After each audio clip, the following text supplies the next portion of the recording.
Red. Red. Red. Why do I feel like I haven't done this in forever? Because we haven't. I feel like I'm a newbie. Because what was the last one that we recorded? Laura and Rafa? Sí, pero Pero yo no, Yeah, you so don't. then before that, longer it's, for you. it's felt like forever. Damn, that was like a month ago. Damn, Daniel. Back at it again with the white van. Sorry. I forgot about that video. All right, ready? Yeah, it's been a while. Right. Vive con huevos. Vive con huevos. Vive con huevos. Vive con huevos. Vive con huevos. Vive con huevos. Vive con huevos. Vive con huevos. No sé si lo saben. What's up, guys? My name is Mario. My name is Sylvia. My name's Pao. Welcome back to another Vive con Huevos podcast. I was like, whoa, wrong channel. Or right channel. Patreon's gonna go wild tonight, guys. How are you guys? I love it. We were just talking about how we haven't done this shit in forever. Yeah. Yeah. It feels like we're strangers. Sorry, I had to take a sip of I water. know. I mean, Yeah. it feels like what? What does it feel like? Sylvia and I had to go out to lunch because we were like, we haven't seen each other in forever. know. Like we had been seeing each other so constantly, more because of the podcast. It's Yeah. not like we had Yeah. been going out or doing things. But after that, I was like, We were like, where are you? Yeah. Where are you? I drove to North Park in a storm so we can go to lunch. That day was crazy. I really torrential. miss you. We're not recording a podcast, but I want to see you. Okay. I don't know what's happening right now. We were I didn't in the like middle of that. a conversation. I didn't like that at all. I could have made it as an emo rapper. I'm gonna question that. Anyways. Where are you? I had to do it one time. Yeah, but the podcast does really make me feel really grateful for like the relationships that we have, obviously, because we've gotten a lot closer. Mm-hmm. I was kind of going through like the old episodes, and God, you've been here. You're kind of going on your second year mark, which is crazy. I feel Yeah. like you're still brand new. When did she start? When's her anniversary? We gotta. Ay, verga, ¿sabes? No, man. Our friend anniversary is Yeah. coming up. It is. Oh, that's right. You guys do have an actual friend anniversary, huh? Yeah. What's the actual I have date? that card still. May. It is May, like I want to say it's like the 23rd or something like that. Yeah. It does have a 'cause 3 you in started it. going Yeah. to cycling right after we moved into the apartment, right? No. No? And then we moved into the apartment in March, April, May. No, I didn't start going to cycle until we started living here. Yeah, you're already living here. Yeah. Really? Mm-hmm. Oh, shit. Yeah, because when we were My in the timelines all apartment, that fucked was up. like that was my torta time. Torta pal. And then once we moved, That's gonna be ingrained forever. When they hit that she goes. That was Torta Pao. She's still alive and well. yeah, she's in there. She and makes an then appearance every now and then. then we moved here, and that's when I started going to cycle. Oh, shit. Why But do I then, feel like Sylvia, I didn't take Sylvia's class for a few months because I started going to cycle in the winter. I remember because it was always cold as fuck, and I don't know how I would get up at 5 a.m. all the time. I honestly don't either. Yeah, Because that's when I used to work from home, and I was like, Mm-hmm. dude, go to sleep. Yeah. Yeah. And it took me a while to take one of Sylvia's classes. I really only took her class because she subbed the class that I normally take. Yeah. And I was like in the class, and I was like, wait, this is a class that I really needed. Sí, Yeah, eso you sí didn't know that? Sí, Oh, sí me okay. acuerdo de eso porque sí me acuerdo que llegabas tú de las clases and you're like, oh, dude, Sylvia, and that's how I kind of started to like. Yeah. Well, I started know like your name. doubling the classes because I wanted to take her class. But I would go to the first class with Katia. So like Yeah. I didn't want to not take class with her because Yeah. we had like a thing going. Yeah. And so then I would stay to double her class, or sometimes I would only go to her class. But yeah, I just got to the point where I was like, oh wait, like Sí. I like really do Yes. enjoy her Well, class. it was like your motivational speeches like in the class. And It was stuff. like everything really, like just the energy in the class was so different too. Cause like the first, the instructor from more the, passion. Yeah. More energy. The energy from the morning is a guy, so it's more of like a masculine energy. I mean, there was a lot of energy in the class, but Sylvia's class was more of like the feminine energy, and at the time that was really what I needed was more of that, you know, like feminine like energy and just more confidence, More softness, more love. yeah. More self-empowerment. Exactly. Exactly. But yeah, so that's just kind of how You didn't even say Happy Valentine's Day to me. I'm so sorry. es el día de amor y y amistad. amistad. Ajá. I'm so bad at Que that. I'm nomás estoy sorry. aquí pintada, I'm güey. sorry. I'm sorry. He's pretty bad at it though. I Every did year say I'm I like, love you in the podcast though. I said, Sylvia, Yes. I love you, You but did also give me a Pedro Pascal gift. Yeah. That was a really thoughtful gift. So I try. it's okay. Sometimes You're gonna win a couple passes Yeah. with that one. when I try, I'm the best trier yeah. in the world. When I try the best No, try. it's it's true though. Like that made sense. Because when he really wants to, like He he does. will show up and show out, Yeah. you know? But when he doesn't, or when it's like no le nace a él, it's like I know you could try it a little harder. That's why I'm the best trier I've ever met. If there was an award for best trier, that's you? enough trying. Yeah, that would be me. That would be me. But speaking of being grateful of like relationships and stuff, I really do want to say like thankful. Thank you to all the people. Thank you to all the people who have been tuning in since day one. All the people who have found us through, whether if it's a guest or they just found us randomly on TikTok, Instagram, or whatever channel it was. And you guys have stayed with us, our loyal fans, our loyal listeners. People who have bought our merch, people who have seen us out in the streets and said what's up. And it really means a lot when, I don't know, I've been feeling really grateful lately because we've been getting invited to a lot more events, thankfully, you know, and that's always the goal when you have something creative like this. And we've been meeting people across the board from all different walks of life, whether if it's an influencer, whether if it's professional athletes, DJs, whatever it is. But when you go to these events, you get recognized. There are other people, other content creators out there. And it really feels nice when, and not only them, because like, you know, we have like the normal people that are listening, normal people. You guys aren't normal, but the regular people that listen to us and tune into us that are working the normal 9-to-5 jobs. And they say that, they tell us that, oh, you guys are doing a great job, or we listen, we're active webineers. And it just fills me up with like so much gratitude because like we've been doing this for 3 years, and like there's been multiple times, and I've said this loud and proud on the pod, where like there's been times where I wanted to give up, or my focus changes and I don't focus on like we're doing this because I like it or because we love it or because we want to put out content. I focus sometimes more on the benefits, right? So like getting invited to these events, getting sponsored, going to SDFC games and things like that. And I kind of lose focus. And you guys do a great job at like regaining my focus and kind of snapping me out of it.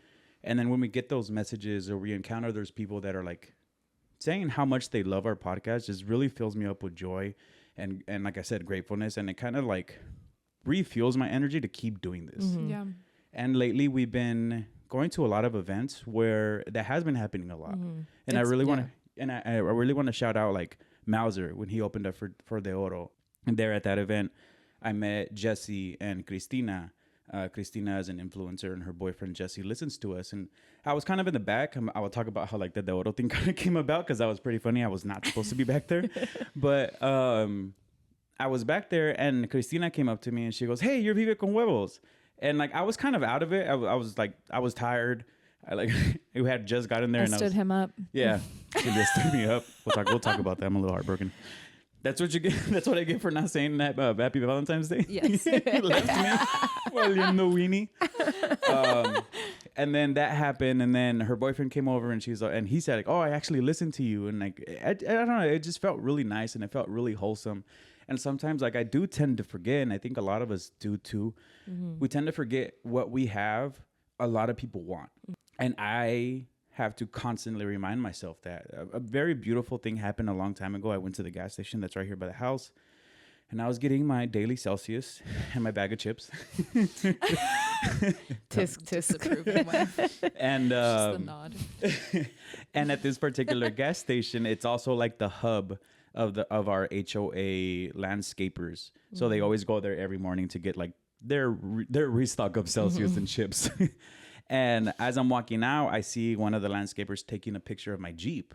And at first, I kind of like caught me off guard. I was like, "What the fuck is this guy doing?" But then I actually like ready to fight. I was because that happened right after. Because this was a long time ago. This happened right after they tried breaking into the Jeep. Oh, okay. So I was like a little paranoid. So I was like, "What the fuck?" But then I realized he was taking a picture of it. Oh, and the I sticker. No, of the Jeep itself. Oh. Yeah. And then I was like, "Oh shit!" And then he's like, "Oh, me gusta mucho tu carro." And then I kind of sat there and I kind of like took that in, and I was like, I really like. Sometimes we don't think about how simple or like how small something is. You know, I look at my car and I love my car, but I don't really like put it into perspective. Like, this is someone's dream car. You know, it's not the most expensive car in the world, but for someone who likes like outdoorsy stuff or if you like going off roading Yeah, or whatever. Jeeps like- are expensive too. yeah. Like What I mean average is like they're person, not like the M3 or the M4s of the Yeah, world. but You know, the that's sports still- cars and stuff like that, which is what most guys you hear that's what For they want, sure. right? So like I tend to forget a lot of that stuff. Yeah. And lately, like I've been just filled with so much gratitude, like with you guys, with my faith, with everything, and there's just like so many great things have been happening to us, and I just Zero the horse baby. yeah, and it Came in really has strong. like refueled me again to like not only do this for us, but like do this for you guys, for the people who do continuously listen to us, because I do forget about you guys, and Yeah. I do sometimes focus on the aspects of what comes because of what we do, right? And not really on the people, which should be the main factor. But I really just wanted to come out here and say, like, I'm really grateful for you guys and you two as my co-host and everybody that tunes in and makes everything possible. Because if it wasn't for the people that are tuning in weekly, none of this would be possible. Yeah. Yeah. Yeah. I actually forgot to tell you earlier, but now I'm glad I remembered. Hot as fuck. So, I sometimes get surprised by the people that listen. I remember you saying that earlier, because you'll be like, really? Yeah. And I feel like more often than not, it's when I have like the non-Spanish speaking white people in my life too. Or Patrick, who listens to every episode. Shout out, And like the people Shout out, that don't know some of what we're saying because they don't speak Spanish, Yeah. but they still listen and still enjoy us. And I think that that's really cool. And I remember somebody the other day being like, yeah, I had to skip that one Santa Mica one because she just talks so much in Spanish. I couldn't understand it. And I was kind of bummed that I had to like miss an episode. And I thought that was cool. Yeah. Like Yeah. for somebody to be listening so religiously where they're like, fuck, Yeah. I have to miss out on this Yeah. one. Yeah. And that I is was cool. like, maybe we get English subtitles Yeah, later. maybe that is good feedback though, Yeah, you know, you because know, I Actually, feel like I that's don't think we- I've never thought about that. Yeah. I'll look into that for sure. yeah, because I feel like Yeah. we just assume that anybody that's listening to us Is speaks bilingual, both yeah. languages. Yeah. Yeah. And so that is really cool. Yeah. Yeah. I think it's been a while since we've thanked our listeners for sure. I think we used to do it a lot at the beginning just because we were so much in the space of like gratitude, just by growing the little bit that when we you're were in growing. grassroots, everything counts. Yeah. But I have also noticed what Mario is talking about, just like the people that we've encountered, and like it's more and more every time, you know, and it's Yeah. cool. Like this was never, we all know this was never my dream. Like I never wanted to be like,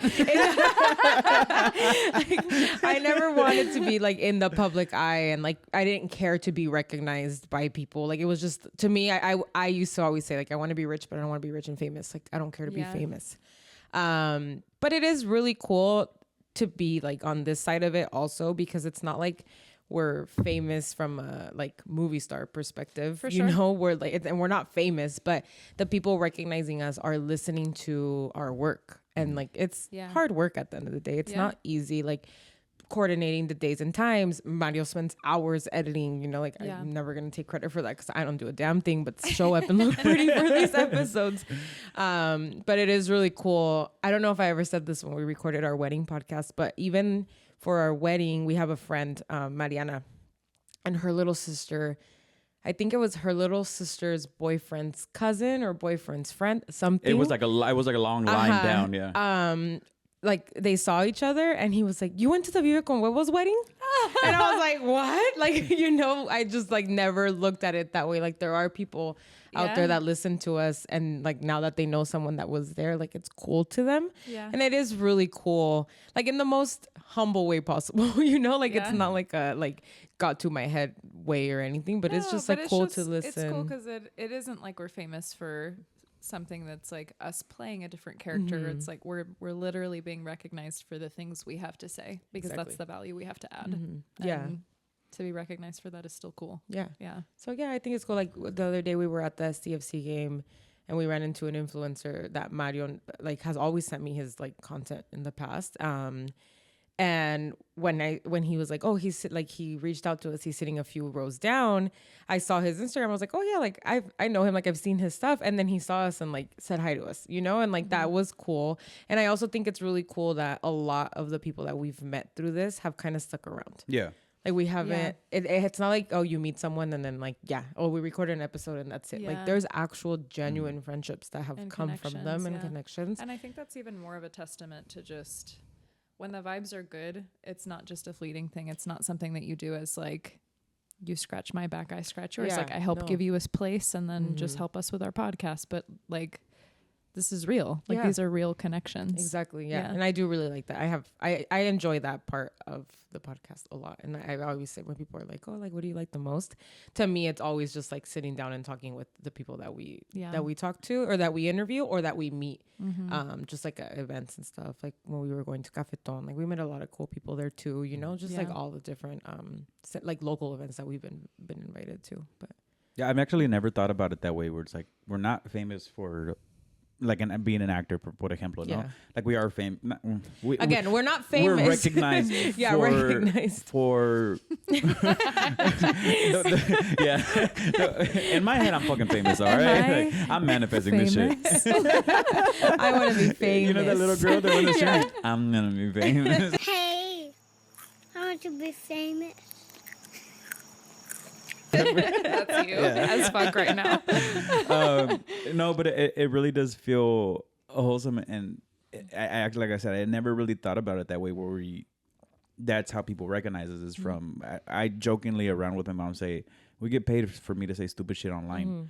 But but that's genuinely us. Like what we put out is genuinely us. Like if you see us, is what you get. Exactly. If you see us on the street and you strike a conversation with us, I'm gonna be exactly the way I am. Sylvia's gonna be exactly the way she is, and so is Bao. It's like we don't put up a front. Maybe worse. Yeah, we do censor a little bit. I'm not gonna we censor a bit. So I've never really thought about it that way, because it's like people are falling in love with us because of who we are, not because generally of, who we are. Not because you might have seen me in this movie. Exactly. Which is dope. It's funny that you said that the Vive con Huevos wedding thing. My cousin loves De Oro, and I'm not the type of person. I don't like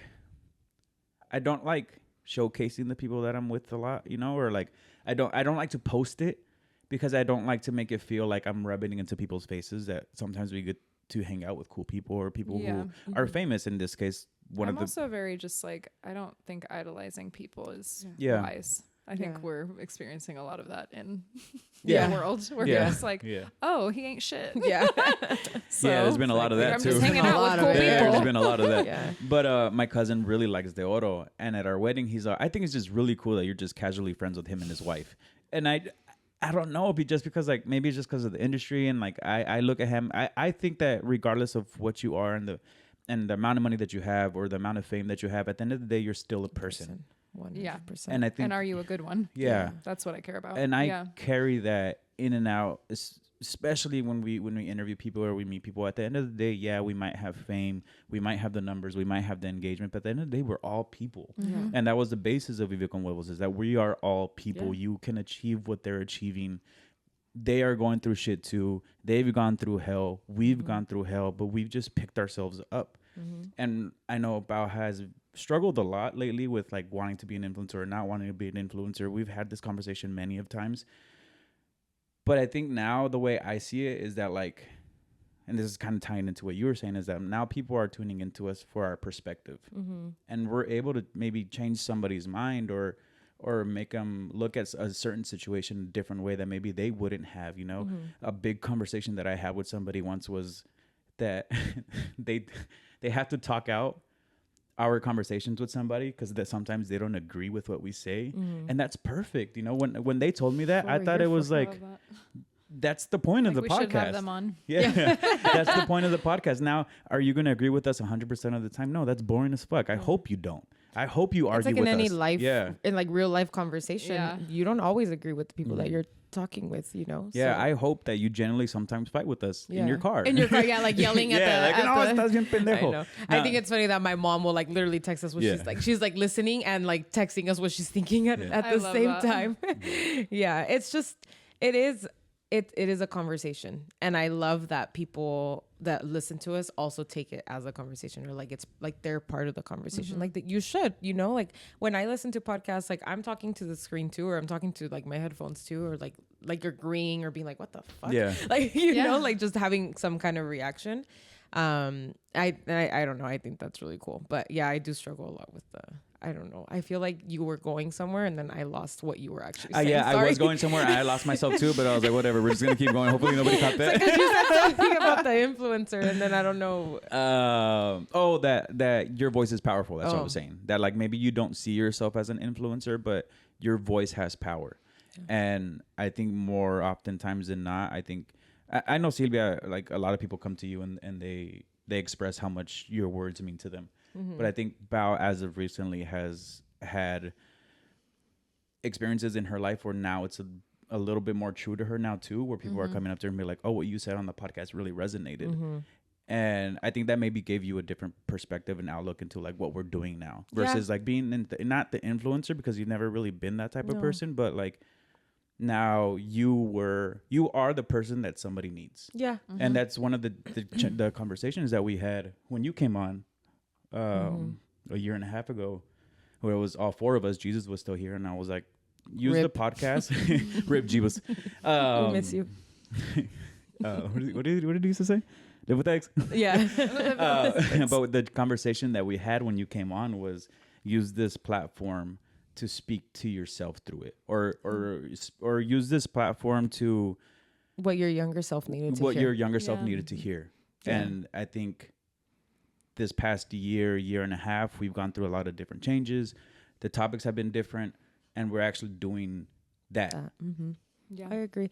To me, it was like, I'll use my voice when like it's needed, you know? And like, I mean, at the beginning, I definitely was like, I don't feel like who's going to listen to me? You know, like I'm just this girl giving my opinion. I'm just a girl. Yeah. Giving my opinion. But as our platform grew and I realized that like people were listening and either agreeing or disagreeing with like my opinion or just the conversations we were having, I was like, okay, it is in a way influential, whether it's 10 people or 100 people or 1,000 people, you know, like in a way it's influential to someone. So I took that very seriously when you were like, speak to your younger self, because I think that's very true. Like when you're speaking about a certain topic or you're giving information out, like you don't just loosely give it out, because then you're kind of giving false information. You could be giving false information. So then I took that very seriously, which is why like my word for this year was knowledge, because it's like, I feel there's a lot of things I want to talk about even on the podcast that I kind of refrain from, because I don't want to either give false information or give an opinion, like give in a way an ignorant opinion, because I don't have enough information on it, and like still try to talk about it. But you're right. The few times that people have been like, oh, I really liked what you said on that episode, or I'm like, really? You're listening to me? I'm just a girl. Who's she talking to? Yeah. What podcast? I want to listen. Call her daddy here. What? But it is true. I think, just like through the years, just speaking to your younger self is, in any situation, has been very beneficial too. Yeah.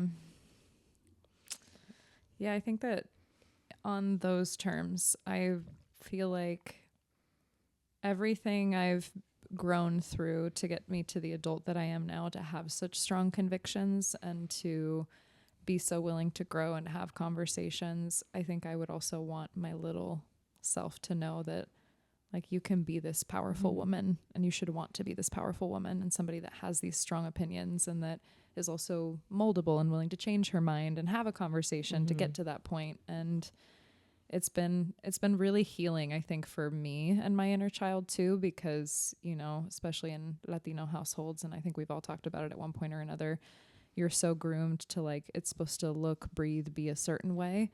And so to have something that's a little outside of the mold, and you say things that are maybe a little out of pocket for people, or you have those weird, uncomfortable conversations that people aren't having, just holding my ground to be like, no, like, this is what's healthy. This is what I know to be good. This is what I want to give to the world, is really like healing for little Sylv. Like, it's okay that you were different, quirky, not living up to what everybody else wanted you to be. Like, that wasn't meant for you. Yeah. And so doing something that feels so authentic, feels so good, and feels so, not that I need the validation, but validating when you get that positive feedback from other people, including the feedback that they might not agree with you, because that means people are talking. And I think we need more conversation in this world. Yeah. We need to be able to talk more, and with kindness and openness about what people feel, where you come from.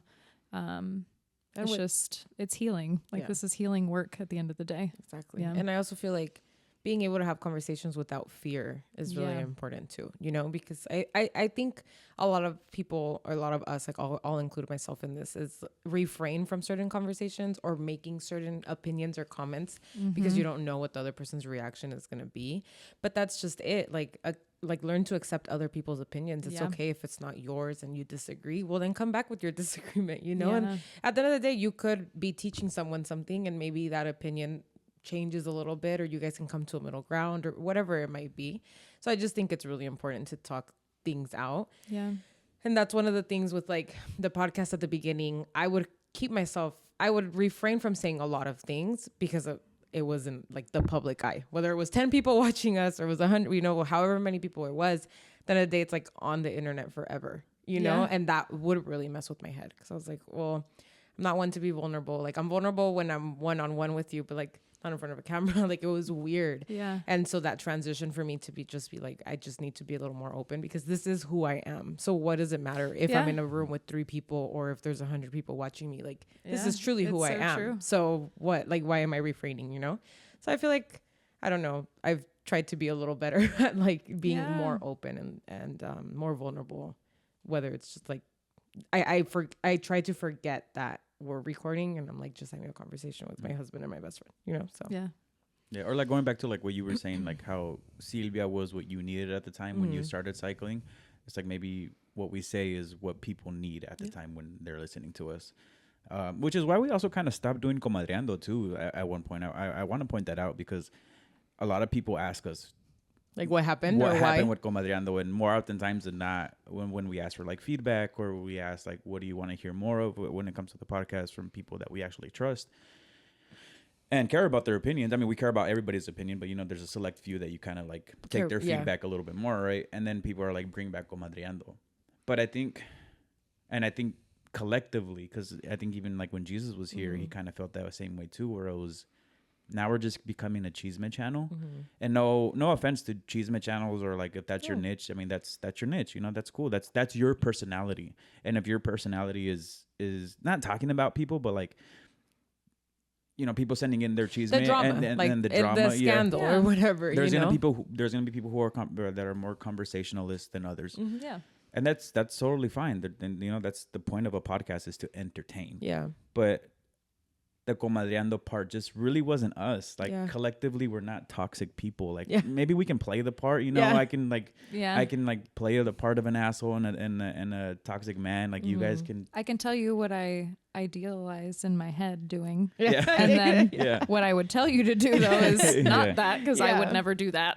I'm not an animal. We're not actually like, we all have crazy thoughts, you know, but like, but we don't act I'm not on I don't let my intrusive thoughts win. Always. And we strayed away from Comadreando for a pretty long time, because it didn't feel genuine. Like, it didn't really feel like us, and there was only so many. Honestly, we do love Comadreando, we do love giving you guys that show, but in all reality, I think there's only so many cheating scandals and I fucked this person and I got chlamydia. And Well, what else do you want me to say? My response every time is get help. Yeah. You need fucking help. Go to therapy. yeah. Which it doesn't mean we're not going to not do comadreando. It just, at the time, we were just expect me to say you need therapy after every submission. We were doing it so many times. I think at one Yeah. point we were doing it every single episode. It was a part of the end of the episode. Yeah. And it just became too much. And I think it just became kind of like linear and boring for us too. At one point we were like, oh, here we go I would again. tell you all the time, like, it's just like I found myself at times giving responses that I knew weren't me, and then that goes back to like not being true to myself, and it's not what I like, you know. And I think that's why, like, I always tell Mario this, like, I know that what works on social is finding a niche, but why? Like, why do I have to find one specific niche? Like, I'm all over the place, you know? Yeah. So, like, I don't want to just be the chisme channel, or I don't want to be comadre pao to everybody. Like, I'm comadre pao because we have comadreando, but like, that's it, you know? Like, that's just like a personality of mine or a character of mine. It's alter ego. Me, that was Rebecca. And sometimes on comadreando, before the bit or for the drama, like, you kind of say things that are a little more scandalous, and then like after, I was like, I mean, I would actually never do that, you know? Like, and so, for sure. or like like you said, like, I idealized it, but people don't know if I'm idealizing it or if I'm actually gonna do it. What I was gonna say is that becomes the audience's truth. The audience's truth of you. Yeah. Right. Yeah. Like now, then people that don't really know you in person or don't really know like that's not how you are. Yeah. Meet you outside and they're like, oh, it's toxica power or whatever. No, you know? like, but I'm like the furthest from toxic there is. You're actually like the most chill human I've ever met. So like so like a lie becomes your truth. So and when we strayed away, like we're like, I think it was a group decision to take comadreando out for like the longest time. Now we brought it back because some people do enjoy it, and every now and then we will get submissions. And it's that are fun like, every once in a while. Yeah. Like having Micah on here too while we did it was fun. Yeah. Like it's every once in a while it's a good palate cleanser, but I agree. I think one of the things I'm really grateful for when it comes to being on this podcast is that we're not like a one-track mind. Like, we can talk about health, but we can also talk about getting fucked up. Yeah. We can also get invited to DJ events, which one of us doesn't always go to. It's okay, I didn't make it to that one either. You could have. I obviously had an extra ticket. Someone would have told me earlier. I'm sorry. Just saw your location. I was like, Celia hasn't talked to me all day. That was so funny. We have to come back to Yeah. this because I want to tell the story. Yeah. But I myself don't like pigeonholing myself into one thing. Like, even with Sylvia sessions, I want to do events, but I want to do retreats, but I want to do collaborations, but I want to still teach my classes, and I want to teach other places, but then I don't want to be tied to anywhere. And so I think that with that, and, you know, being someone who is by nature really artistic, and I want hobbies, and I want to go try this new sport. Like, I don't like the idea of my path just being one thing. That works for, I think, so few people, where I think there's a very small percentage of the population that actually feels something so deeply where they're like, I have to be a pediatrician. I have to be a lawyer because this is the specific thing in law that I'm passionate about. But I think most of us try to fit that mold because that's what you hear growing up. Like, pick a subject. Pick a lane, get your degree in that, work in that, and move up die and breathe that. No, literally. You're going to die. Become a lawyer. Practice law, die. Like, that's literally what you're encouraged to do. And that was on his tombstone. He was born, he practiced law, and then he died. Basically. And if that's your path, great. I think that you're in that small percentage of people where you found your one gift, and that's beautiful. But most people I know, like, they're good at multiple things. Like, you're also good at baking. Yeah. Like, you've had a baking, you know what I mean? So, like, you can't just be one thing. You shouldn't be one thing. Life's too short for that. And so I think one of the things I really do value about this podcast is that when we say Vive con Huevos is a brand, it's a lifestyle. Like, it really is. It's not meant to be one thing. Like, you Viviendo con Huevos is you picking up and fucking off to a concert and having the time of your life, but it's also taking control of your health and knowing when enough is enough and knowing when taking care of yourself is a priority. And like, that duality of life is so real that I'm really grateful that we can talk about all that. Like, it isn't just comadreando, but it's not just Sylvia Sessions health and wellness. It's relationships. It's real life. Like, it's it's very raw and authentic. And It's I think that real life. it's so, it would be so hard for me to be a part of a podcast where you talk about one thing. Yeah. Because I Yeah. think it'd be so boring agree. for me. Yeah. Who I No, am as a agree. person. No, I think I think the podcast is a reflection of how we are in our day to day. Like we Yeah. are all scatterbrained. I've made fun of myself multiple times on this podcast where I have like 10 different hobbies at one time because I just can't choose. Yeah. Or I like to pick up different things and just try them. You know. Yeah. It's funny you said that. Sorry, I cut you off. What were you gonna say? Something? No. Oh, okay. But it's funny that you were saying that because we do have an array of different topics that sometimes it's really difficult for me to zone in or own in when people ask me, what is your podcast about? Like when, Life. but yeah, but I mean, that can go so many different ways too, you know? Yeah. Pero sí me pasa mucho. It happens a lot where people like, oh, what is your podcast about? Or people tell somebody, it's like, oh, this is Vive Como have a podcast. Y se te lengua la traba. Yeah. He's like, I have a podcast. Well, you just have to tune in for a month. Like, just give us a month. Not Yeah. even one episode. You need a month. Because we do talk about so many different things. And we do, like, sometimes sí se me hace difícil. Because, like, we do have, like, the Sylvia sessions. We have Comadreando. When we have with episodes with guests, like, we really try to own in on the guests and, like, what was their Vive con Huevos moment. Which was funny. Freaking Jonah sent me that text, but I'll talk about that later. I might cut that out. But anyways, with guests, they have like what it was their Vive con Huevos moment and what led you to do the things you're doing now. Yeah. Or we have like episodes like this where we're just really just sitting here catching up, shooting the shit. I haven't seen you in like 3 weeks, you know, like it's just, there's just so many different things that they're not one specific topic all the time. The elevator pitch for Vive con Huevos is hard to write. Yeah. Because it's really not like there's not something you can really say like this is what my podcast is about. You know, it's like, well, it's a little about this and it's a little about that. And it's just, I really like that about our podcast. Yeah. Like I think that because we are like that as humans outside of this room right now that we're recording, like I do think that it's what makes the podcast. And like at the beginning, we would always be like, okay, do we want to talk about trending topics? Like, what do we talk about this week? And like try to stay on top of the trend and like try to talk about like what the other podcasts were talking about, because that was obviously what was working for them. So like, it's going to work for us, you know? And like, there was a reason, like, yeah, the certain like facts or certain clips that we would put out would go viral, but it's like such a basic fact, you know, like such a like base level like conversation that we had. Like we can't keep doing that because it's not us. And so I think we've done a lot of like trial and error, but I think right now it's like the best that it's been. At least it feels the best for me. Yeah. You know, like and the most genuine. But Yeah, and we've said this multiple times. I think if you are starting a podcast or if you do want to start a podcast, you have to be true to yourself. It's gonna get boring, you know. And if you're not, It goes in waves, I think. Too. Yeah. Oh yeah. Most definitely. And if you're not choosing topics or talking about the things that you truly enjoy, you're just not gonna enjoy podcasting.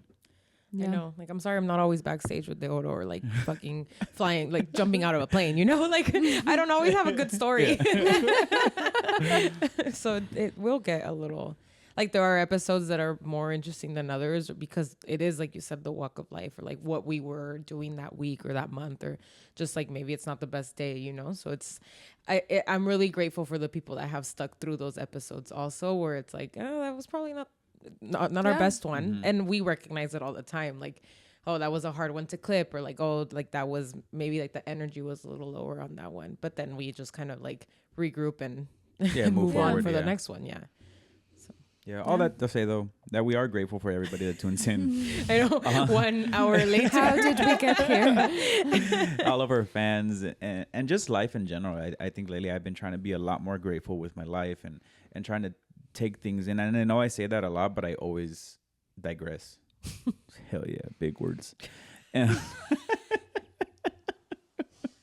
and then I just and I kind of fall back into this habit of what's next. And that's always been my issue. And I never take time to just kind of just sit there and just really embrace where the fuck I am. Yeah. And that Bad Bunny moment in the Super Bowl, fuck, that took me, man. I've cried like 10 times watching fucking big Bad Bunny giving little Bad Bunny the Grammy. Oh my God. I thought Michelle was gonna lose it and cry. She hasn't stopped talking about that shit, and it was really cute and powerful. But I don't think I felt it quite like you. I know, I definitely did. I was like, oh, that was really cool. I was like, wow, that's so beautiful. Yeah. And I look over, and Michelle was like, he's giving it to little Benito. And I was like, oh my god, like, yeah. And I imagine you being the same. I just think it's just so powerful, you know. And because I was talking to my dad. My dad doesn't know Bad Bunny's story that well. He knows that I have a deep love for this man. Yeah. And then he's all, Bad Bunny was a bagger at a supermarket, and I was like, yeah, bro, like that's crazy, huh? And you're like, it's deep. Yeah. It's like, you see why I love him so much? He's like, look. But just like that moment, and like just kind of put it into perspective, and like wrapping this whole bit around is just like doing the things that we're doing now. Like, you would have told little Mario this, like, dude, no, yeah, no, I would have not believed that at all. I would have not, I don't know, I would have been like, you're full of shit. Yeah. Little Mario would probably thought you were going to like finish college and follow a career. Yeah. Like you were told. The little Mario, yeah. And then high school Mario was like, no, you're gonna play football. Yeah. College Mario would have been like, no, finish school. Yeah. You know, there was a point in my life where you're like, do business. Mm-hmm. But like doing the things that we do now, I'm so blessed. We are so blessed, and I can't say that enough, and I can't express that enough. Like, I don't. I just don't. Yeah. I saw it. My biggest issue is that like I don't like when we're saying these type of things. I don't want it to come off as like I'm throwing it in people's faces that we are doing cool things. I'm actually really happy that we get to do these things. There's nothing boastful about what you're saying. I think that gratitude. There's so many statistics that say how important gratitude is for the mind. My favorite journal practice is the 5-minute journal. And that's basically a big gratitude practice morning to night. And if you don't have a gratitude practice, you should. But in the morning, it just asks you, what are 3 things that would make today great? What are 3 things that you're... Sylvia answering her damn text. This mother... Stupid. Anyway, 3 things that would make today great, 3 things that you're grateful for, and then your 1 affirmation of the day is the morning one. And then the nighttime one is, what are 3 things that happened today that are great, and then what's 1 thing you learned today. So it's just like a really easy template for you just sitting in your blessings. Yeah. Because they're literally waiting for you. They literally exist in your life. You have them every day. And so it's such a beautiful way to like ground in that gratitude. I will say it is very helpful. I did the 5-minute journal for a while. And it really does change your perspective throughout the day. Like just starting your day, even just thinking about it. I stopped because I was like, I'm grateful for the same things every day. Like, I don't know what else to write down. And maybe that was like wrong of me to stopping it, because that's what I'm grateful for. Like, it is what it is.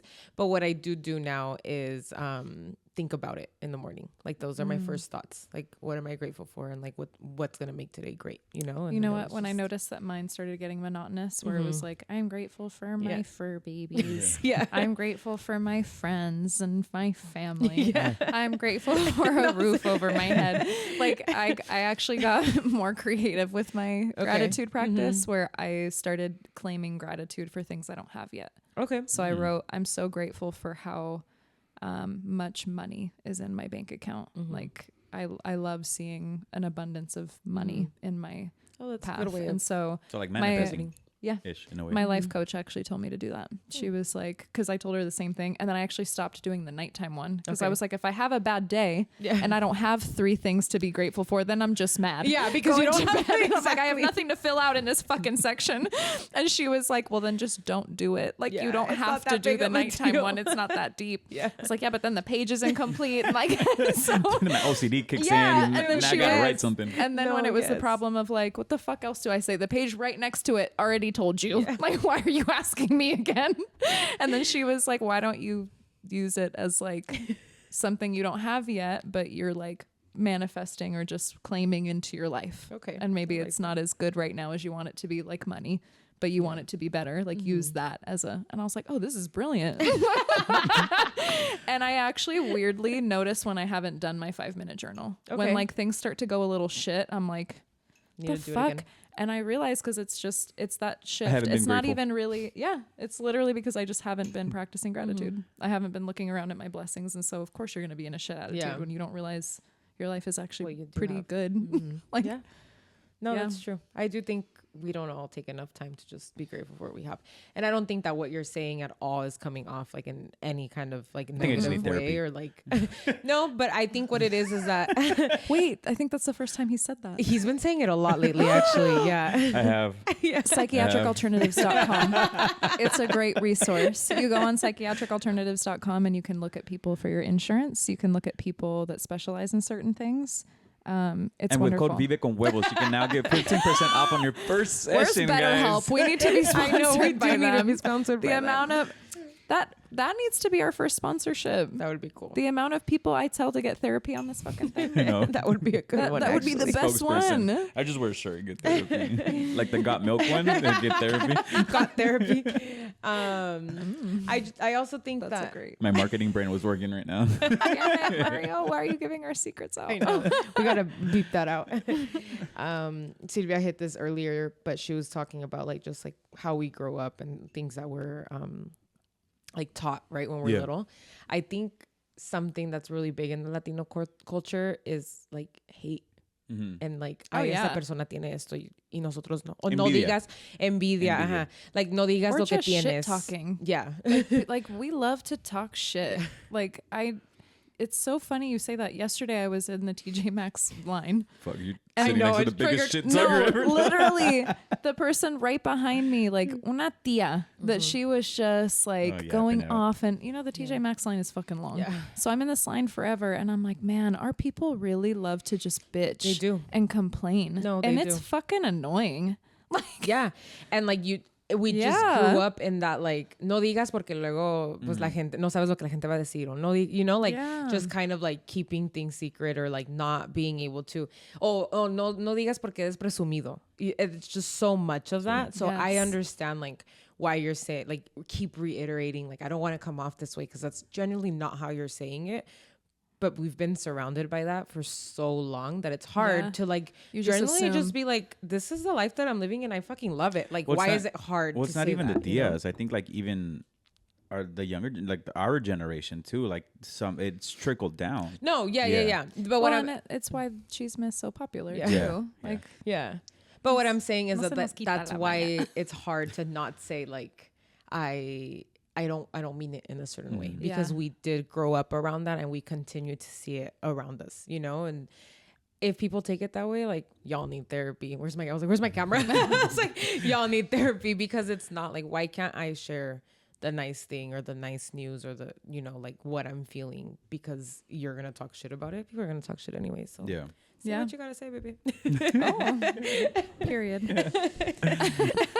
Well, anyways, another thing that I'm very grateful for. In that case, The ladies went on their tangent a little too long. Anyway, You're not bring this back in. no, What is this masculinity here? What is this Fuck. machismo? I'm now taking applications for another male co-host, please. The estrogen has overpowered the building. No, I can see that 100%. I actually never really thought about it that way or put that into perspective where that is how we grow up because I do see it a lot. And that's just a lot. preview of what you'd get in therapy. Fuck that shit. Why go to therapy when I got this? Look, I got my people. No. We heard you already. It's You too said late. it. He We're said gonna it on the clip it. podcast. All 10 people that tune in weekly. I'm gonna start My participating therapy. in clipping this shit soon, and that's gonna be one of them. Yeah, no, I never thought about it that way. We grow up so much around negativity, and there's this. It's not a famous quote, but it's like what is it? The biggest, and it's not the biggest hater of another Mexican is another Mexican. Yes. But I think yeah. There's like so much like but I think racism I think that's Yeah. so true in Latinos in general or Hispanics in general, not just Mexicans, yeah. You know, and it even like crosses over, you know. One of my biggest issues is the Mexican Salvadoran hate. Where it's like Stupid.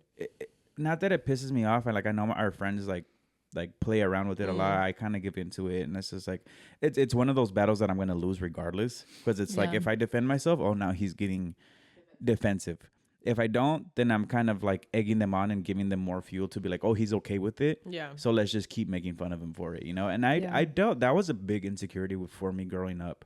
And I saw a clip the other day about someone growing up Salvadoran in LA. And it was very true, where he just had such a hard time. And for me growing up, I had a very hard time growing up Salvadorian in San Diego. Because I would go to school with Salvadorian slang or Salvadorian terms, and then I would get made fun of by my friends or get corrected by my friends. And no se dice así, se dice así. And then I would pick up Mexican slang or Mexican terms and go home, and then my parents would be like, ¿Qué es eso? No se dice así, se dice así. I'm sorry, I'm guilty. I do that to you sometimes, but because I don't ever think of that. Like I always just like, he says something and I'm like, así no se dice. He's like, así se dice. And I'm like, oh. Like it takes me a minute to like. And for the longest time, I stopped speaking Spanish. And I've said that openly. I stopped speaking Spanish because I was embarrassed. I was embarrassed of my culture because Salvadorians get shit on all the fucking time. I was embarrassed of my Spanish because of how confused I was. It was never correct. And then on top of that, I had a stutter problem. So that made it even worse. Why are you gonna make this so sad? Big Bad Bunny's here. So I have a huge problem with it now, because it's like now I'm getting a little bit more defensive and trying to like stand your ground, stand my ground, especially with the circumstances that we are right now, where it's just like I have to protect my roots. And it's like when we have kids and they see this. Hold on, Mario, pause. I just wanted to make sure it wasn't my sister honking outside. Oh, because of the car. And they see this. I want them to be proud of their roots. I want them to be proud of their heritage and where they come from. When we have kids, they're gonna be both half Salvadoran and half Mexican, and I want them to be proud of that and not be ashamed the way I was when I was younger. Yeah, I was really ashamed to be a Salvadorian at one point. Like I did not want to see the blue and white flag anywhere. You know, and that's why my Spanish is Mexican Spanish. Like we talk about this all the time. I actually met Santa Mica's boyfriend the other day, and we were having a conversation, and he's oh, ¿qué parte de Mexico eres? And I was like, I'm actually Salvadorian. And I think it's so funny the way people lose their minds because they don't ever expect it. Yeah. So it's just, and now I'm just kind of getting to that point where it's like, I want to be proud of where I am proud of where I am. I am proud of my roots and stuff like that. But it is really difficult. You want to be more vocal about it. I want to be more vocal about it. And I had a really hard time with that growing up. Yeah. I relate to that really heavily with just growing up in Poway, but still being the daughter of two immigrants that come from two very low income families and countries, you know? And so you kind of push away, like I didn't speak Spanish in middle school and in high school, especially not to the other Mexicans at my high school because like they thought they were so cholo. And I was like, this is Poway, bitch. What the fuck? Seriously. Like you're making us look bad. Well, now there's like East Lake You look gangs. ridiculous. Yeah, I was like, we're in East Lake, bro. Relax. Yeah. And so I grew up completely like deflecting that, and they would talk to me in Spanish and I would respond to them in English, which now I would find so incredibly offensive, like so offensive. And it wasn't until I was in my 20s able to afford travel, and then Mexico's cheap because you go from Tijuana and it's right there. And I started reconnecting with my culture in my actually through my whole 20s, I would say from like age 22 till now. So it's been a little over a decade of me trying to reconnect with my Mexican heritage, but on my terms, not like with my family or visiting my family, but like me going and exploring different cities. And at first I was low key a little bit sad. I was like, why did I fight this so hard? Like my culture is so beautiful. But when you grow up in a very rich, very white neighborhood where like the only black guy in my neighborhood was LaDainian Tomlinson. Like shout out OT. Yeah. Like it's hard to see culture and colorful lives and feel like that's what you're going to be accepted to be. So I identify with that a lot because I think that I grew up leaning so far into like, well, I'm half Polish, so I'm technically white like you guys. I fit and in. that's so fucking stupid. Like that's so stupid. Now I just I felt so much guilt for a while, but now I also feel like when I have children, I want to give them my multiple citizenships that I'm working on this year, I want to be able to give them everything so that they can be proud of who they are, where they come from, where we come from, and the options that they have to live in Mexico, live in Europe if you want, because that's who we are. And that's beautiful. Yeah. So, yeah. I mean, it is a tough one because I feel like that also, so much of the shame that we end up feeling comes from home also, you know? Yeah. Just and I don't blame anybody, but just like parents not knowing how to have those conversations or what to say, because they're also at the time trying to figure it out, right? Like first generation, like I can't pretend to relate to that because I'm not first generation, but I know like for you, like your parents were trying to figure it out. Like you and your sister are first generation, you know, so it was just like really trying to figure it out, blend in, like no digas mucho, like let's just get through it. And so then when I'm sure you came home with questions or had things to say, and they were trying to protect their culture without really knowing how to have that conversation. So like you just said, it's very important that for our generations, when we do have kids, is to teach them the, you know, and have those conversations with them and just kind of give them the information that maybe we didn't get when we were younger because of them not knowing how to have conversations with us. Which I can imagine was hard for them too, because I think about if it was difficult for me, and like you said, like I'm first generation, my parents probably went through it even worse too. Porque ellos sí vinieron con el acento bien marcado, you know, and then they came to a city that's probably like 98% Mexican, you know, so at the time, and even now, but I feel like way back then there was still a lot more like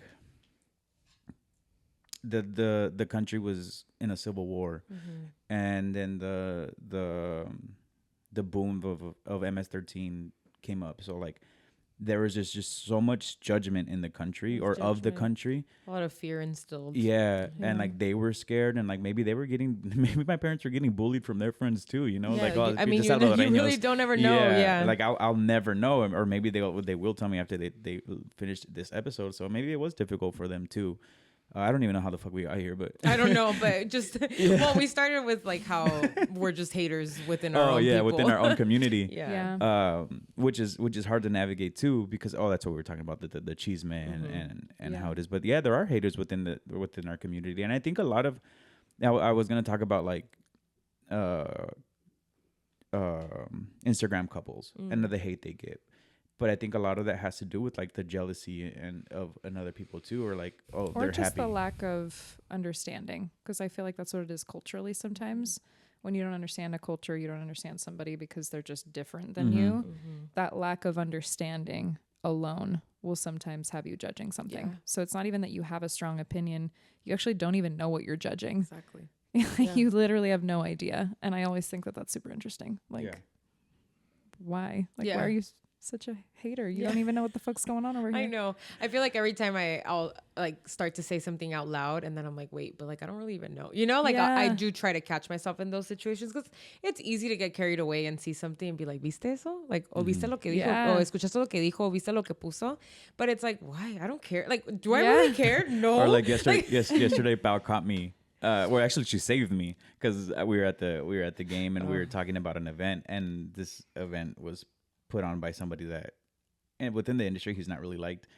And then I found myself kind of rambling with somebody, but I was like, anyway, we should talk about something else. I was like, anyway, how'd it go today? Because it's just like, I understood where he was coming from, and like by no means did I not want to back him up, but I was like, this isn't productive. Like we're not getting anywhere. We're kind of just giving an opinion that nobody really cares. You know, it's just like somebody in the conversation made a comment. Let's normalize having more productive conversations. Like as a Latina, every once in a while the chisme gets me, you know, and you're like, ¿qué? ¿Qué pasó? We're not saying we don't like chisme. I'm that typical meme where it's like, cuando te dices que no te gusta el chisme, pero ahí quieres saber. But it's like, I just want to know, and I don't. I literally listen to it, and like I forget about it. Like, he'll tell me things, and he's like, ¿no te acuerdas que te dije? And I'm like, No. It's like soft porn. I'm like soft chisme. Yeah.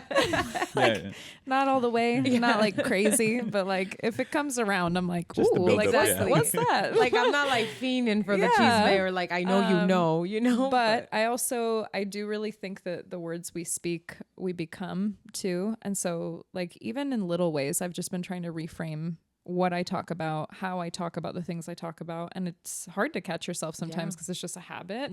But like even little things, like instead of saying, I'm sorry I was late, I've started to say, thank you so much for waiting or thank you so much for your I have patience. seen that I'm somewhere. sorry. Yeah. Yeah. Instead of I'm sorry, because Yeah. it turns it from a negative to a positive. And so just catching those little things where you're just like, why does this matter? Like, why do I even have to speak this over the people I'm with, myself? Like, what value is this actually adding to the conversation? And I feel so often that we sometimes either are so uncomfortable with silence, that's a big one, or we just want to be liked. And so you're just gripping for it just because you want something to say and you want something people to react to. And at the end of the day, like you can't recover that. No. It's like this can't recover the stone after the throw. You got to be careful when you speak in general. Yeah. It's because it's even like having those conversations with the people that do know you, like going back to what we were saying earlier, where it was like during comadreando, sometimes you're like, I mean, that's not really me. And now that's like the perception that somebody has of me, you know, like even in a conversation with people that do know you, like you could say something and it can, in their mind is like, oh, wait, I had never seen that side of her. And now it's just like that defines you in their mind. When it was really just like a loose comment that maybe even you went home thinking like, I shouldn't have said that or whatever, you know? And people are so quick to like, they'll feed into or maybe like you, and then you'll say one thing that they can't let go of, or they don't like. That's what sticks. And that's what sticks. And then that defines you forever. Yeah. And it's like, be so careful and so authentic with what you say so that when you find out that that's the one thing that people que no te tragan because of that you can stand by that conviction and be like, okay, and like, I said what I said. There's also like 100 episodes on YouTube of me saying a bunch of other shit that you haven't seen. So please tune into my podcast. Go find other reasons to hate me. It just makes my views better. Seriously. Can we take a quick break before we get into Mario, pause. Y tan solo con desprecio me has pagado. Vive con huevos, compa, lo que es. Que si una vez dije que... Ready? Ready. And we're back. So guys, if you've tuned in, if you've been here this long, please don't forget to share, like, subscribe to the content. It really helps us out tremendously. I've been seeing the analytics on YouTube, and there's like 200 of you that aren't subscribed. Damn. Who listens and doesn't subscribe? That's rude. Those 200 people. Boo, tomatoes. Although thank you for listening, but But please I'll give you subscribe. that one. We're grateful that you listen. We'll be even more grateful if you subscribe. Just hit all the buttons. Yeah. Follow, subscribe, like, share. So I have been thinking though about people's opinions. I don't give a fuck about them, but Only on Tuesdays. It's the only day I let it get to me. But this has been a kind of like a running topic through the industry, or like just with just in general with content creation, and it's people hating on couple content. Okay. And of course, you know, like if I'm gonna start posting content, obviously it's a lot easier to post the things that I do in the daily life, which in my case, would include Ollie. But I feel like people are gonna. I mean, couple content, Sylvia. Couple content. Sylvia's like, and I'm just getting so deceived all day today. See what you get for not going to concerts No with me. Valentines. You stood Getting me up. excluded from the You stood throuple. me up. That was after. Which I should talk about this. I know. Yeah, we gotta choose. We'll come back to that. But that leads to like people's opinions, and sometimes we don't see a lot of like the back end stuff of what these content creators are posting. But realistically, I don't think that people posting their love or their content online should make you uncomfortable or should make you envidiosos, you know, like, but there's just so much of that online, you know, and it's so crazy to me how much people can hate on content creator couples without knowing the facts, or like sometimes some of these content creator couples literally live off of brand deals, live off of their content of them being couples, and you're here being a hater, bro. They're getting their money up, and you're just sitting there on the other end of your TV screen judging them while they're getting money. You're still viewing their brave content behind your little screen. and I think, I don't know if it's like a reflection of them or they're just projecting or what it is. Maybe they are in truly happy relationships, but they're just judging this one couple off of the things that they post. And I get it. Sometimes there is content where I'm like, that's a little cheesy, but there's a niche. Yeah. They're obviously getting brand deals and getting views and engagement off of what they're posting. There's a little bit of everything. And we've said this multiple times on various podcasts where it's like, dude, just unfollow the person, mute them. The mute button exists, guys. So much hate is out there. It's like, dude, no te... Yeah, why would you be a part of that? Te cuesta más mandarles un mensaje or a hate comment than to click those 3 little buttons on the top right. You look down and there's a mute or unfollow. Yeah. Or I've been muting people left and right this year. Like literally, I see someone's face. I'm like, well, I don't really want to see your face on my Instagram. I'm like, mute. Yeah. I swear. Savage. It's like, I have so many people muted right now for a lot of reasons, but it's just so funny because every time that someone new comes up, I'm like, ¿pa qué? Okay, no quiero ver tus cosas. Like, I am a shameless blocker. Yeah. If you annoy me or if it's past the muting point or like people that are weird and creepy in my DMs too. Yeah. Block. Yeah. I literally don't have to. Seriously. Yeah. I know we're honing in on the couple content because like that's what's been the talk of the industry. But I just think, again, going back to like what we were saying earlier, people just like to hate. Like nobody can be happy for anybody, you know? And so I just feel like the back of your head, the back of your head is ridiculous. Good looking out. Nice. My hair is a mess. That's the today. clip angle. That's the clip angle. Nice. Got the shit. Hell yeah. Hell yeah, brother. I just feel like people just like to hate and like they just have nothing nice to say ever. Unless it's like someone they maybe know or even when they know you. Like I just feel like people don't engage on your shit even when they know you. Yeah. You know, I feel like they engage weird. less when yeah, they know seriously, you. that's true. Crazy. It's been, and not, again, I am grateful for everybody that engages, but it's just, why are you in my views, but you're not in my engagement, you know? And that goes to a lot of people. Or why do you have the audacity to complain about how people don't support you, but I don't see you supporting anybody else? Exactly. Those are the people that I'm after. Yeah. That's a very pointed comment, but shots fucking fired. Yeah. Well, there is a lot of people that preach support, but don't support. Yeah. You know, and it's just like what I don't know. Yeah. But that's it's a little off-putting, right? Yeah. Because like someone like you, for example, that does preach support but does support. And then like you don't see the support back. It's kind of like, well, then why am I supporting you? But then it's also like it's not in me to not support you because I'm not that kind of person. Yeah. But also if you can't support me, why? Yeah. I mean, no me cuesta nada el double tap. Like honestly, so many people make fun of me because they're like, dude, as soon as I post a story, I automatically see the Vive con Huevos like or the Mario like. But it's like, dude, because you're why posting not? something. Because I saw it, so why wouldn't I like it? And there is so much hate for so much random shit again that people either don't understand or just can't comprehend. And why would you just want to fuel more of that? Yeah. Like, didn't you listen to Benito? Yeah. I think another one that I hear. The only thing more powerful than hate is love.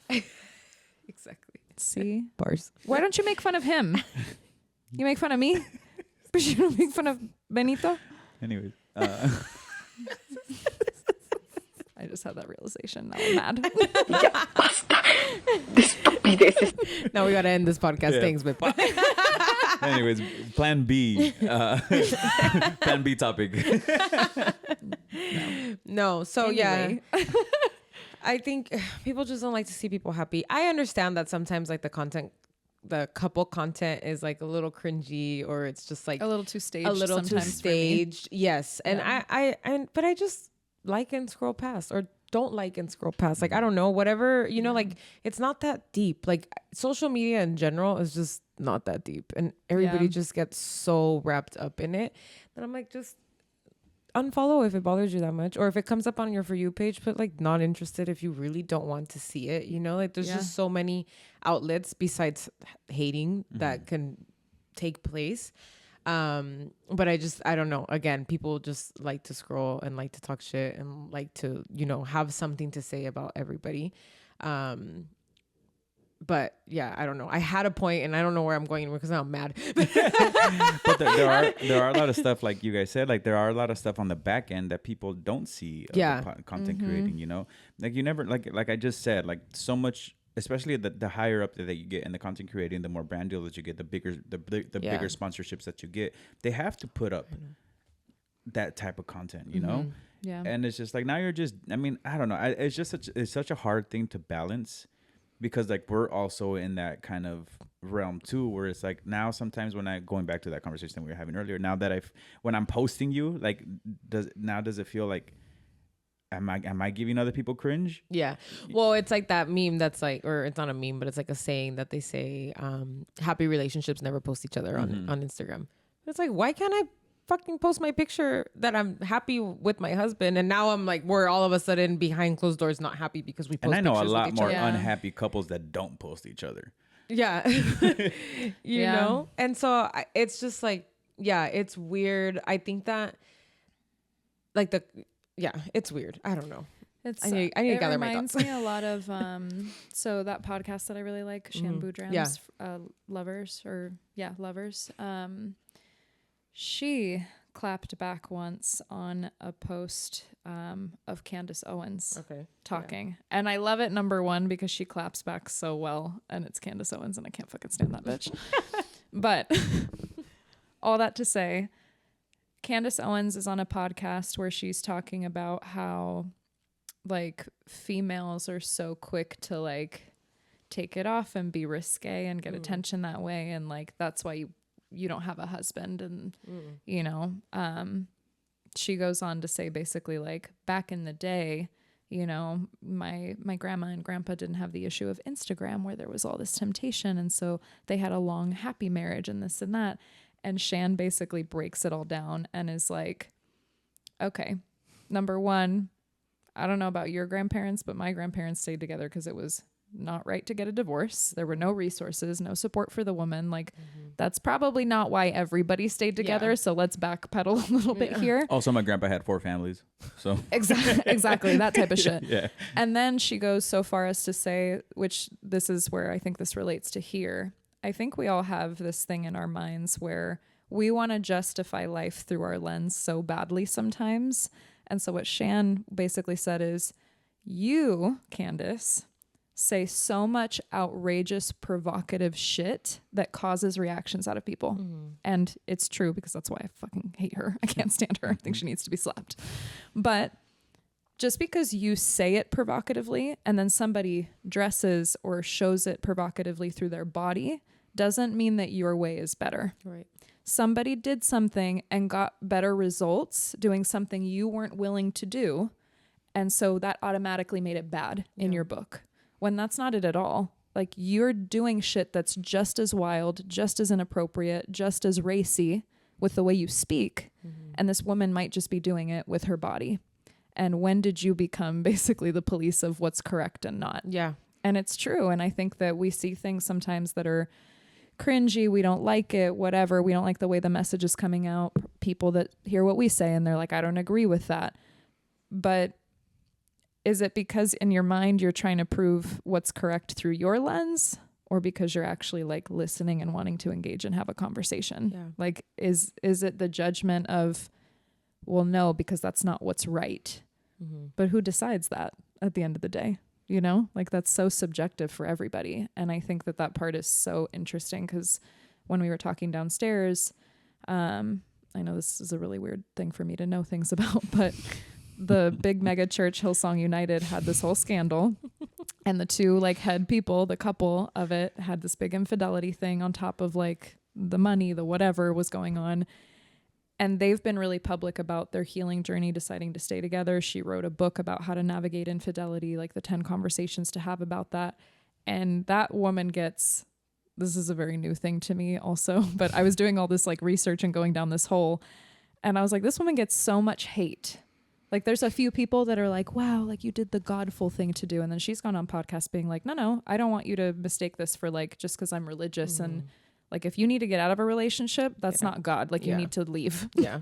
But this person has constantly shown me day after day for year after year now that he wants to be better. He wants to do this for our children. And I want to heal alongside my husband. And we so happened to like have a positive trajectory from that, which the more I listened to her and like deep dove on her, it was really kind of a beautiful sentiment. But then it surprised me I don't know why it surprised me, but it did, going through the comments and seeing just how many people were ripping her apart.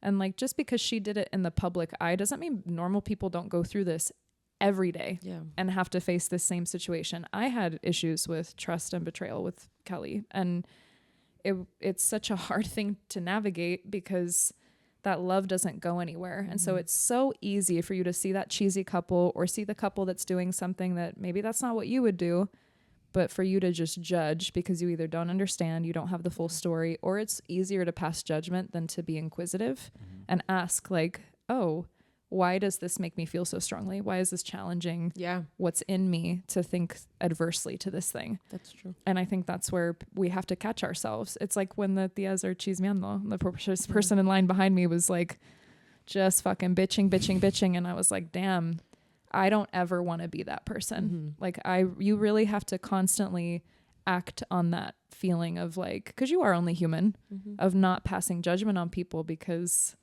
people are damned if they do, they're damned if they don't. So you might as well do what you were going to do anyway. Exactly. And encourage conversation about it. That's literally all you can do. No, that's true. And like you, right now that you said, like, you're damned if you do, you're damned if you don't. So just do it, to your point earlier, where it's like these couples, like they came up together, so they have to continue doing the content. Like they have no choice at this point, or they do. I mean, they might have a choice and they might just say like, we don't want to do this anymore. But like, if you're at the end of the day, if you're getting cut a paycheck, like what's posting a video? And you're having fun and you enjoy it and it is authentic to you. The fuck, who cares? Yeah. It's like those memes where they're like wiping their tears with the $100 bills. They're like, yes, exactly. Yeah. So, I mean, even just the fact that it's like a topic in the industry is crazy to me, because we're all in the industry one way or another. Yeah. And if your couple is such a big part of your life, like you said, it's obviously they're going to be in your content. I am one to like, I said earlier, not love a niche. Like, I think you should not put all your eggs in one basket, because it can be taken away from you at any moment. Not only that, but you can't have like good content about the same thing over and over again. Like I do find so often that when I do follow someone with a niche, like you get kind of tired of it, and then all of a sudden there will be one really good one. Yeah. And it's like, I'd rather rotate it and have a few bangers rather than like a one-hit wonder that like... That's just me. No, I think no shade to anybody. Just yeah. No, I agree. So yeah, it's just like not putting all your eggs in one basket, because something can get taken away from you from 1 minute to the next, and then what? Then what do you fall back on? So yeah, I don't know. Content creation is weird, and people that hate on content creation are also weird. Yeah. Yeah. I think I don't know. Maybe I don't. Maybe I see it this way because it is easy for me to create content. But I feel like people that hate on content are the people that want to do it but don't know how. Yeah, could be. Yeah. I also feel like, and I am guilty of this, I think social media has made a lot of things very unrealistic. Oh, yeah. And then you get this couple content that's like over the fucking top. Then I can understand how people are like, what the fuck? And there's like, there are content creator couples that do it correctly. Yeah, there are. You're right. Que no dan cringe. O sea, cringe. Like there's like the Perkins. No me dan cringe. No. Sebas and I Love Saraí. A mí no me dan cringe. I think even because it's just a part of their life. Like, their content is just their life, and they just happen to be married, and they create content together sometimes and content not together sometimes. Yeah. So it's realistic content. That is their life. Like, you're watching their actual life, and it's not something that they're like just setting the stage for you to watch. Whereas there's like those couples that are just like these over the top dates, and it's like, what did you really like? Was that because it was, like, how did you come up with that concept? And then it's just, I mean, I do agree. I think that when you come across those type of things on social media, like the younger generations, like it is a hinder to them because then they have these crazy expectations when it's like the normal, like the average Joe doesn't do that, you know? Yeah. So yeah, I mean, you're right. There are couples that do it. There's a lot of couples that do it. Right? Those are just the ones that came off the top of my rib. But yeah, I just can't get it. I can't get into it. There are like even like the overly top content creator couples where I'm like, okay, that's too animated for me. Yeah. Like it still doesn't bug me. Yeah. Like I don't it's see just how not for you. Yeah. It's just like, okay. Good for you. Like you guys just said, like move on. Especially if I know them. Like I'm okay, let me like your content. Yeah. And then move on. Like I'm a horrible commenter, but I will like your shit. Yeah. I'm a you I gotta either really love you or I connect with you often in real life, my classes, whatever. Or you have to like really wow me to get a comment. Yeah. Comments are hard for me too because I'm not an ingenuine person. So like I'm not just gonna comment to comment. You know, like you said, like if it's something that really wowed me, or it's just someone that I care for and like I know like the conversations that we carry. But when it's just someone random, like you'll never catch me commenting on someone's post that I don't know. Ever. Like like even they're pissing me off, then I'll start fights. I won't even do that. Like, but that's just me. I know most people will. I've been fighting a lot lately. The road rage on Instagram is real. It's the fire. It's the fucking politics, man. Everybody's pissing me right off. Yeah. I have to fight. I have to fight. All right, let's get her some gloves and a ring real quick so she could fight someone. Yeah. Even like I'm not the biggest fan of the dancing TikTokers. I to this day don't understand how that is still a trend, thing or a trend, or like how is your engagement so up when you're just you know why that pisses me off too though? Not even because it's just like like these people are getting fucking money thrown at them. I'm just like, what the fuck? But because I actually like dancing, like actual you have dancing. A passion for it, yeah. And so when I see like a good dance video where I know this shit took them hours, days, choreographers, and some little white bitch just like what? Whoa! fucking fired. Have to fall in love with Tennessee. I was doing the Charlie one. And then the apple smelling right to the core, but that's on you. I thought you were taking a jab at him because no, but I can. What if I was? Fight me, bitch. Then you know what? And thank you for tuning in today, guys. Anyway, I'll take this over. And remember, I don't like fighting with you too. I always lose. No, but I get what your point. To me, it's more of a like, how is this relevant? Yeah. Like why? But some people don't want relevancy. Some people just want to be on social media to laugh or to dance or to just fucking do, you know? And that's the thing. It all comes back to like, okay, yeah, maybe you don't like the dancing videos. Yeah, but I still go through it. But the next person does because that was the light of their day. Yeah. Because their life could have been really, or that their day could have been really fucking hard. And just watching some girl look dumb dancing could have just like done it for them, you know? And so that's why I just think that like people just take everything so fucking seriously when it's really not that serious. People are mean as fuck. I am having a hard time figuring out how to bring this up because now all I can think of is you being like, once it's on the internet, it's there forever. And I don't want to come across as a mean person. She's not a mean person. I'm not a mean person. I'm actually like the biggest crybaby. Anyway. Like those videos where you see people like singing, but they're not good singers. Yeah. And they've got like 45,000 likes on it, and people are roasting them and they're like, wow, the next cover should be like quiet because this is terrible. Like the comments are fucking hysterical. But I also look at people like that where I'm just like, the first thought you want to have is like, who the fuck emboldened you to post this? Like who told you this was a good idea? However, I haven't sang in front of people in years, so that person's already doing 10 times better than I am. But it's not even they're going for it. I can't even hate. Like it's not even that, because all I think about is like 10-year-old Paulina watching American Idol and thinking to myself, who the fuck told you could sing? Yes. Like, what are you doing on American Idol? Yes, like, dude. Nobody these ever people lied have to me. Instagrams now. And exactly. Yes. And so now it just changed platforms. That's all literally that happened. But I also like, That's the first person I think of, and there's actually one person in specific. His name is Kevin Tierney. We're gonna look him up. She has that shit on deck. Yo, because no, it's because Kelly used to send me this shit all the time. All that to say though, it's like what Pao said. The internet can be. Oh, she said this last episode. The internet is fake. Yeah. You know, you don't.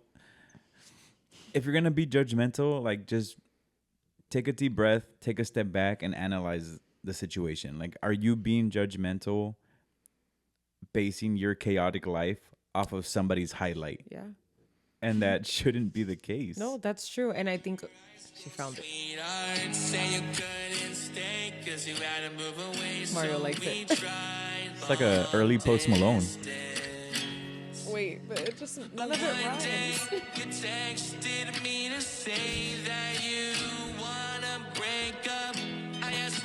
This is how Mario sings. That's why he likes it. He just makes up songs. Where are you? No, but none of that rhymed. No, it didn't. Not a No. single fucking thing rhymed. But I look at this and I'm like, this person has 2,647 likes. Pero también hay gente. 1,545 sends, which is probably people making fun of him, and that's Yeah. sad. But He's look getting at that, paid and he Yeah. doesn't give a But fuck. I look at that and I'm like, I can't even sing in front of other people. So who the fuck am I to judge There's this also person? people This who person's like, living. There's also people who make that type of content purposely Yeah. because they know. I think It's like I think rage bait. he's Yeah, a almost- lot of the I think internet- he's dead ass. He thinks he's Maybe. good. Yeah. Yeah. But a lot of the internet is rage bait. If you Yeah. look at Yeah. some of our most viral clips, it's either rage bait or comadreando. Why? Dude, there's Because still some people- of those comments I can't go through Yeah. because they fucking piss me Yeah. off. But it's either it's one of those two. Like our normal ones, they do good numbers, but like the ones that are gonna obviously Yeah. pop off are the ones it's gonna get people Yeah. talking. So I understand, like, but I don't know. Yeah. those But make again- you laugh. Yeah. It's not that serious. No, I it's stand not. by it. It's not that serious. We take everything way too personal. Everybody likes to talk shit. And it's like, okay, like, yes, of course, like Mario and I will be sitting here. I'm not saying I never talk shit or I never like judge or I Yeah. never say anything, but it's like a conversation between husband and wife. And we both know each other so well that we know that Yeah. that's not who I am. Like, that's not who we are. Well, you you're know? safe to say those things here. Yeah, and There's not so- a lot of places you can't express those Exactly. thoughts. So find your safe place, like find your people and do it. But like, you don't have to run your mouth with everybody or like bring it to the, I guess. Well, and if I that's don't know. somewhere you're constantly retreating to, criticizing other people, judging people, every time you see something, there has to be offense tied to it. You should probably also take a look in the mirror and see what is going on, what's because causing- that yeah. sounds exhausting. Yeah. Like, why would you want to live your life that Yeah. way? That's the other thing. Like, it's fine every once in a while. Maybe you're having a bad day, you're in a shit mood, you're like, fuck everyone, fuck everything. Yeah. It happens. But to just like constantly live your life criticizing other people, being a hater, like there's something That's much gotta be deeper that is exhausting. not, it has It is. nothing to do with anybody you're seeing on your screen. Yeah. It has nothing to do with the people around you. Like, that's a you thing to figure out. That's crazy. Yeah. And Q-tip.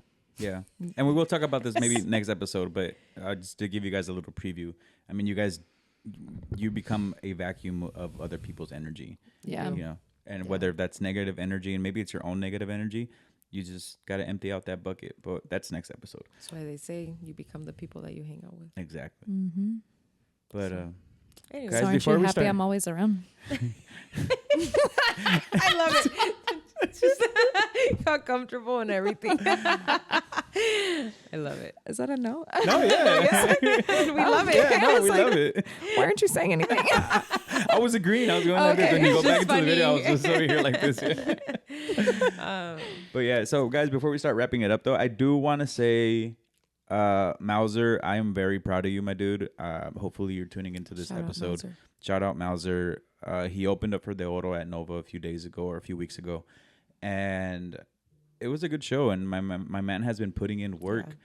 A lot of work. I follow a lot of the stuff that he does. A lot of the people that we follow, I like genuinely like deep dive into your guys' stuff.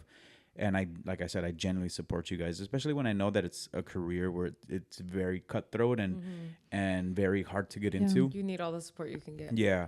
And to see where he was, we took pictures of him at that coffee shop. Yeah. You know, oh, you were there Yeah. too. I took pictures of him in that coffee shop, and like going from there to seeing him on stage at Nova was huge. Yeah. It was amazing, and being able to see somebody's growth like that and having a genuine support with him because they genuinely fuck with Vivia con Huevos too. It just felt so nice to be there, even though I was alone.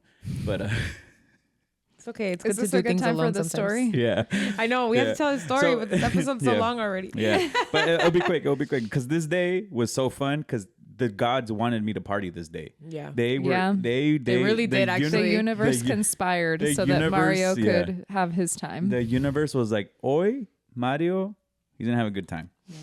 So I was supposed to go. I did go to Nova to go see Mauser open up for De Oro Mind you, on a Sunday. on a Sunday. On a Sunday, guys, I had to be up at 4 a.m.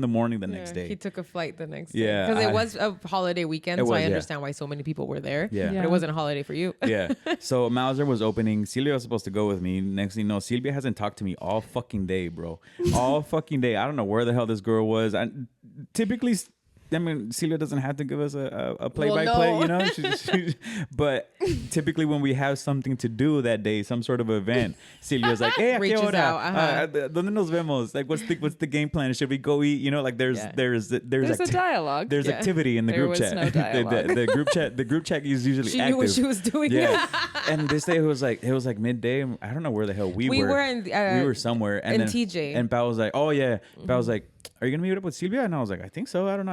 I haven't heard from her. ahí quedó. I'm also not the type of person to be like, hey. Yeah, vas a no. ir? Like, it's, Yeah. Pero ahí quedó. Yeah. Like I asked and he said, oh, I think like we haven't talked. And I was Yeah. like, oh, okay, whatever, right? 5 hours later, we leave the event that we're at and we're like on our way to the border. And well, obviously like we were going to come home and I had told him I would drop him off. So I was like, I'll drop you off, whatever. And then I was like, have you talked to Sylvia? And he's like, no. And I was like, oh, let's check her location. And I look at your fucking location and I'm like, Sylvia's not going. And he's like, why? And I was like, she's in fucking West Hollywood. Like, like deep LA, like deep she's LA. in Like not LA, Anaheim, yeah. no. Yeah, I said that too. I was like, she's not in Anaheim. Like, she's in LA. I'm in WeHo. And I was like, ay, verga. And, y a este punto no me ha dicho nada. No. me ha dicho nada. And so we crossed the border and I text her, hey, ¿vas a ir? No response. And then later she's like, all I get is a LOL. I'm in LA. I was like, bro, LOL, I'm in LA. what the fuck, Sylvia? I had already Yeah. dropped you off with Mauser. Yeah. Yeah. Yeah. Pero Oh, I was going to arrive at like midnight to you. yeah. And I You would have just- made it for the Oro Yeah, you City. would've I made it would have for the made it for the Yeah. otro. But earlier, a few days ago, I had told her, I don't know if I'm going to make it to the Oro. So anyways, so yeah. So Well, that your day- plan wasn't to make it to the yeah. Oro. So Yeah. total, I go with Mauser. We're pre-gaming. We get to Nova, and I'm like, okay, I'll leave right after or a little bit after Mauser. Yeah. It's like I want to see him play. I want to see him do his thing. And like I really wasn't even tripping about like seeing the order or anything because I knew I had to be up at 4 a.m. Yeah. the next day. Like I didn't. Any other situation, Yeah, like I you would would have have stayed. Yeah, like I just did not want to struggle. So Mauser went up. This is 30 years. Yeah, he came back into the crowd, and then we're like doing our thing. We're like talking, and the second opener is on, and I'm like, okay, it's like 11:30. Yeah, it was 11:45 when you texted Yeah, me 11:30, telling me you were getting 11:45, and I'm like, all right, I'm gonna dip. This is a pretty good time. I'll still get 4 hours of sleep. I can still sleep on the plane, so I'm not Yeah. really tripping about the time. You're not like drunk or Yeah, anything, I'm not so you're faded. not Yeah, gonna be I hungover. purposely yeah. didn't like miraculously, guys. Miraculously. It's my speech impediment. Okay. Big fucking words. Anyways, so I leave. I get out. Me despido, and I'm outside. And I hop on Uber and I get one. And it's first of all, it's taking for fucking ever. Yeah. Like it doesn't. I mean, I'm in downtown. Like you'd think Yeah. there'd be a grip of Ubers. There wasn't. I'm waiting there. I'm like, fuck. Finally, it And gets on one. President's Day weekend. Yeah. That's weird. Finally, Yeah. one hops online. It's like, okay, he'll be there in like 10 minutes. I was all right, but no se movía. The damn Uber would not fucking move from its place, and I was like, what the fuck? And I was outside of Nova for like 20 minutes. Yeah. And I was like, what the fuck? Not the 20 minutes total. So I was waiting for this Uber for like maybe like 5-10 minutes, and I was like, fuck this. I canceled it. And then I turn around and I see our No, you ordered another one. Yeah. You went through like two yeah, or well, three Ubers, after the first one, I canceled it, and then I saw Bolo and Oh, yeah. Chancho, so I went to go say hi to them, and then they're like, "Oh, are you coming in?" And I was like, "No, like I have a long day. I have to get up early." And I was like, "I'm about to dip," so like, yeah, whatever. And then I order a second one.